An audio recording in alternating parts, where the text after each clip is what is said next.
ब्रह्मसूत्र, गीता और उपनिषदों का पारायण, पाठ और श्रवण करने वाले साधक प्राय का स्मरण करते हैं। रसो वस, वो रस रूप है। अगर उसमें कोई रस न होता, माधुर्य न होता, पूर्णता मुग्धता न होती, तो भले ही कैसा ब्रह्म होता, इतना रूखा सूखा ब्रह्म लेके करेंगे भी क्या, कि जिसमें रस ही नहीं है, आमोद विनोद प्रमोद ही नहीं है, और इसमें उल्लास नहीं है, तो ऐसा भी भगवान क्या, इतना रूखा सूखा कि किसी चौथे, पांचवें, छठे, सातवें, आठवें पता नहीं कौन से आसमान पे अटका है, कहीं किसी आसमान में अटका है। हाँ, आदर अनादर नहीं है किसी का, पर कुछ लोग ऐसा कहते हैं किसी एक आसमान में कहीं बैठा है। कहाँ? पता नहीं कहाँ है, कहीं वो दिखता नहीं है। यहां तो दोनों धाराएं, निर्गुण धारा, सगुण धारा, यह दो धाराएं, साकार धारा, निराकार धारा। और एक आनंद की बात आपने अनुभव की होगी, सगुण भक्ति ही निर्गुणता की ओर लेकर जाती है। सगुण से ही निर्गुण भक्ति होती है, निराकार से ही साकार से ही निराकार भक्ति होती है। आपका वो स्वामी फिर सर्वत्र दिखाई देने लगता है।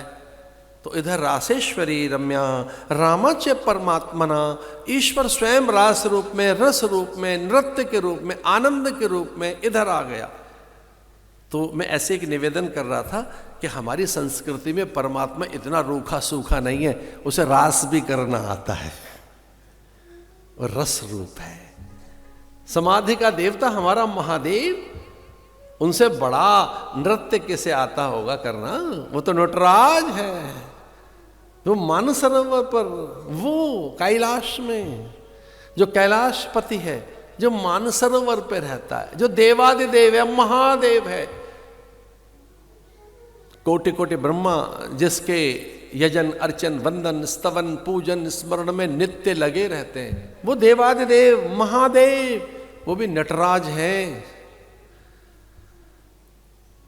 ऐसे भगवान की लीलाओं में एक अद्भुत लीला रास लीला है। वो समाधि में प्रकट होती है रस से, और गोपांगनाएं उस रस के विरह में क्या बात कहती हैं, इस एक पद के साथ चलते हैं कथा में।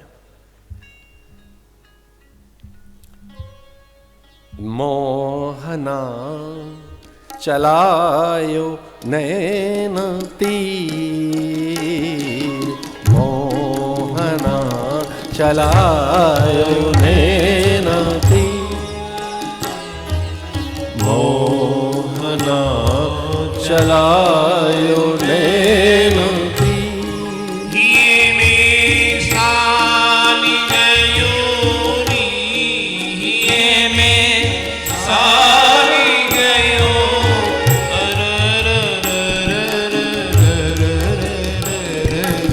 मोहना चलायो नैन तीर, मोहना चलायो नैन